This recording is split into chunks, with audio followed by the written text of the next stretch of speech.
এটা গল্প না, সত্য ঘটনা।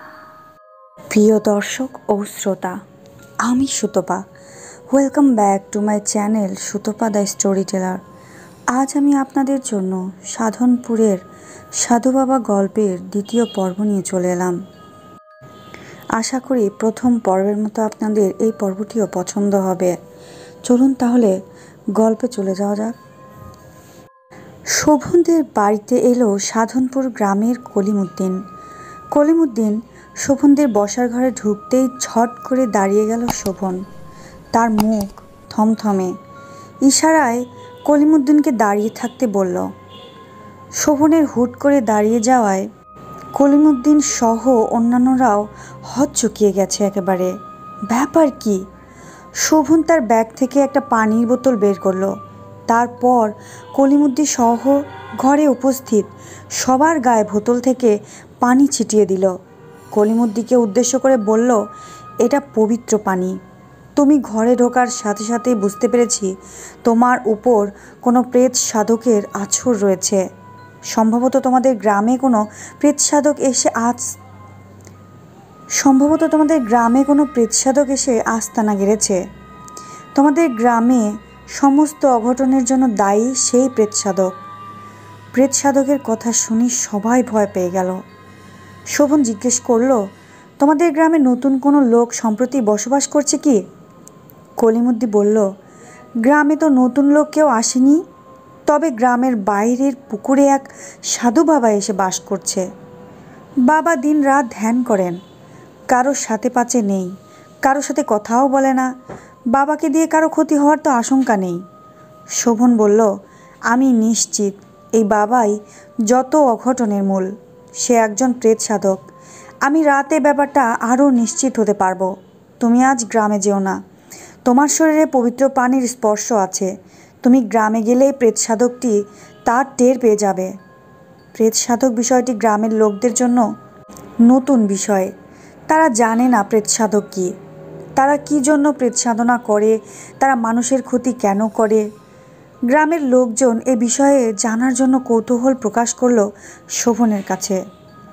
শোভন বলতে লাগলো, প্রেত সাধকরা মূলত শয়তানের উপাসনা করে। তারা শয়তানের উপাসনার মধ্য দিয়ে অসীম ক্ষমতার মালিক হতে চায়। শয়তানকে খুশি করতে তারা বিভিন্ন জীবজন্তুর পাশাপাশি মানুষও বলি দিয়ে থাকে। এই সাধুটি কতটুকু শক্তির মালিক হতে পেরেছে আমি জানি না। শুভকে যেভাবে খুন করেছে তাতে মনে হচ্ছে চূড়ান্ত ক্ষমতা পেতে তার বেশি দেরি নেই। তবে তাকে প্রতিরোধ না করতে পারলে সে অসীম ক্ষমতার মালিক হয়ে মানুষের ক্ষতি করবে। একজন বলল, পুলিশের কাছে গেলে কেমন হয়?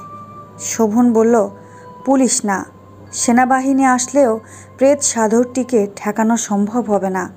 সে কোনোভাবে যদি টের পায় যে আমরা তার উদ্দেশ্য বুঝতে পেরেছি, সে পুরো গ্রাম জ্বালিয়ে ছারখার করে দেবে। তাহলে এখন উপায় কি? গ্রামবাসীরা জানতে চাইল। শোভন বলল, উপায় তো একটা আছে, তবে সেটা সবার সামনে বলা যাবে না। আমি এলাকার তরুণদের নিয়ে বসবো, তাদের সাথে নিয়েই প্রেত সাধক সাধু বাবাকে প্রতিরোধের পরিকল্পনা করব। এদিকে সাধনপুরের কলিমুদ্দিনকে সেই রাতে গ্রামে যেতে মানা করলেও তা শোনেনি সে। রাতেই সে সাধনপুর ফিরে গিয়ে গ্রামবাসীকে জানালো সব কথা। শোভন যা যা বলেছে সব কিছু খুলে বলল। সাধু বাবার কারণে এসব হচ্ছে জানতে পেরে ক্ষুব্ধ হয়ে উঠল গ্রামবাসী। সবারই কোনো না কোনো প্রাণী হত্যা করছে সাধুটি। সবচেয়ে বেশি উত্তেজিত দেখা গেল শুভর বাবা সমীর সেনকে। পুত্র হারিয়ে শোকে মুহ্যমান হয়ে পড়েছিল সে। উত্তেজিত জনতা সেই রাতেই লাঠি, সোটা, সরকি, বল্লম ও মশাল নিয়ে সাধু বাবার আস্তানায় হামলা করার জন্য প্রস্তুত হতে লাগলো। সাধু বাবাকে সামনে পেলেই খুন করে ফেলবে। গ্রামের লোকজন সাধু বাবার আস্তানা পুকুর পাড়ের বটগাছের কাছাকাছি আসতে আসতে হঠাৎ প্রচণ্ড বেগে বাতাস বইতে শুরু করলো। বাতাসের তোড়ে গ্রামবাসীদের হাতে থাকা মশাল নিভে গেল। দুইজনের হাতে টর্চ লাইট ছিল, সেটার আলোতে সামনে অগ্রসর হচ্ছিল তারা। বাতাসের বেগ আরও বাড়ছে, ধীরে ধীরে বাড়ছে। এবার শুরু হলো বজ্রপাত। এমন জোরে জোরে বাজ পড়ছে, মনে হলো কানের পর্দা ফেটে যাবে। আকাশে বজ্রের লেলিহান শিখা লক লক করছে সাপের জিহ্বার মতো। হঠাৎ করে পরিষ্কার আকাশে দমকা হাওয়া ও বজ্রপাতের কারণে ভয় পেয়ে গেল লোকজন। তবুও তারা সাধু বাবার দিকে এগিয়ে যেতে থাকলো। প্রচণ্ড ক্রোধ চেপে গেছে সবার। সাধু বাবার আস্তানার কাছাকাছি পৌঁছতেই হঠাৎ কোথেকে এক ঝাঁক বৃহদাকৃতির কুকুর গ্রামবাসীদের ঘিরে ঘেউ ঘেউ করা শুরু করে দিল। হঠাৎ কুকুরের আক্রমণে ভীত হয়ে পড়ল সবাই। কোথা থেকে কুকুরগুলি আসলো কেউ জানতে পারল না। এতগুলো কুকুর, এত বড় বড় কুকুর কেউ কোনো দিন দেখেনি। সবাই এক জায়গায় জড়ো হয়ে ঠক ঠক করে কাঁপতে লাগলো। এদিকে প্রচণ্ড বাতাসের মাঝেও সাধু বাবার সামনে জ্বালানো আগুন যেন আরও দাও দাও করে চলছে। আগুনের শিখা লকলকিয়ে বটগাছের ডাল স্পর্শ করতে চাইছে যেন। সাধু বাবা নিজ আসন থেকে উঠে দাঁড়ালো।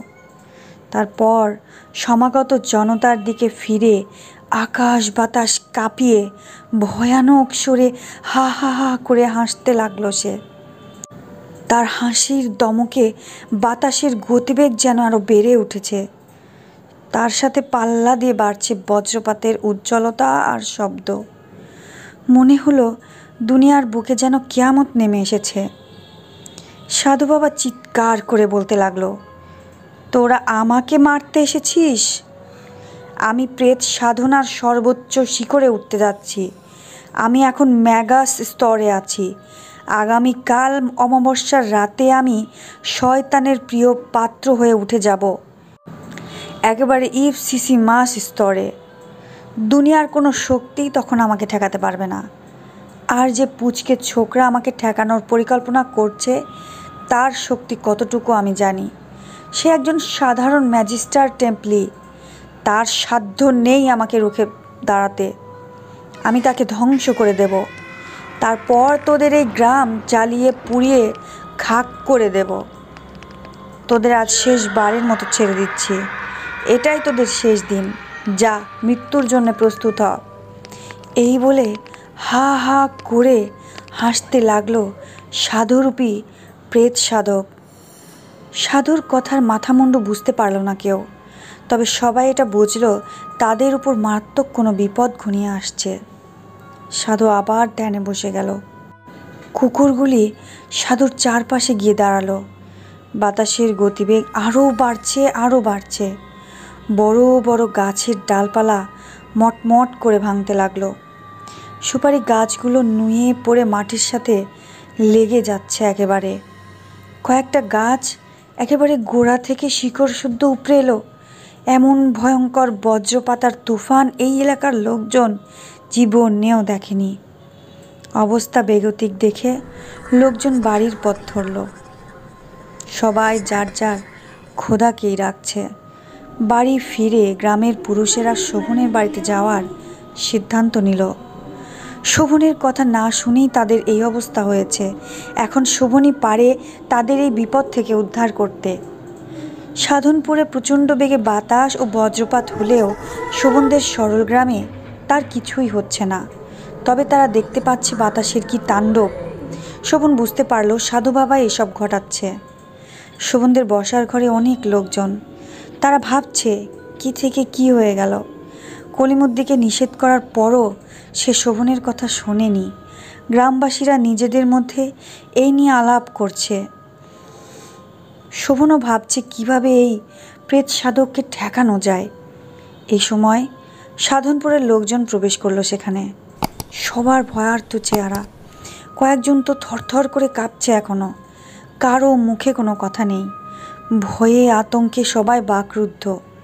শোভন তার সেই পবিত্র পানির বোতলটি এবার বের করলো। তারপর ছিটিয়ে দিল সবার গায়ে। পবিত্র পানির ছিটা গায়ে লাগতেই লোকগুলোর যেন হুঁশ ফিরে এলো। কেউ কেউ হিস্টেরিয়াগ্রস্ত লোকের মতো চিৎকার দিয়ে উঠল। কেউ কাঁদছে। সরল গ্রামের লোকদের মুখেও কথা নেই। শোভনই প্রথম কথা বলল, আমি সব বুঝতে পেরেছি, যা হওয়ার হয়েছে। তোমরা কেউ আমাকে পুরো ঘটনা এবার খুলে বলো। কলিমুদ্দি এগিয়ে আসলো, সেই সব কিছু বলল, সাধুর ভয়ানক আচরণ আর হুমকির কথা। এ কথা শুনে তো প্রিয় দর্শক ও শ্রোতা, কেমন লাগলো সাধনপুরের সাধু বাবা গল্পের দ্বিতীয় পর্বটি? আশা করছি প্রথম পর্বের মতো ভালো লেগেছে। যদি ভালো লেগে থাকে তাহলে এই পর্বে একটি লাইক দিবেন আর আপনাদের মূল্যবান মতামতগুলো কমেন্ট বক্সে কমেন্ট করবেন। আর পরবর্তী পর্বগুলো পেতে আমার চ্যানেলটিকে সাবস্ক্রাইব করে বেল আইকনে ক্লিক করে রাখবেন, যাতে পরবর্তী পর্ব দেয়া মাত্র আপনাদের কাছে চলে যায়। আজ তাহলে যাই, ধন্যবাদ।